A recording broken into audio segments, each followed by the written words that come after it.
देखो मैजिबी, मैं किसे लेकर आई हूँ तुम्हारे क्लिनिक में।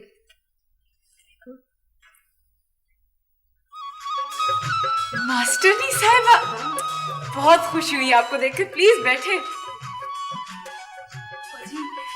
मैं मास्टर साहब से छुप के आई हूँ। छुप के क्यों आई?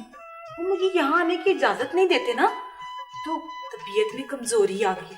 इलेक्शन जो हार गए, इसलिए मैंने हिम्मत कर दी। ये बड़ी हिम्मत वाली है और मास्टर हिदायतुल्लाह की हरकतों से बड़ी तंग है बेचारी। अच्छा, तो यानी कि मास्टर साहब के घर में भी बगावत हो गई है। बड़ी अच्छी खबर है। अच्छा बहन, बताएं कि आपके कितने बच्चे? जी कुल मिला के 8 हैं। 8? हाँ जी। 8 बच्चे तो बहुत ज्यादा है। आपने कभी सोचा है कि आप...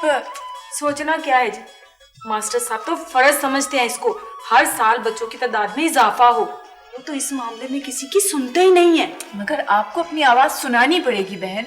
औरतें जब अपने हक के लिए खड़ी हो जाएं तो मर्दों को उनकी आवाज सुननी ही पड़ती है। बिल्कुल जी बिल्कुल, मैंने भी यही सोचा, इसीलिए तो मैं आपके पास आई हूँ।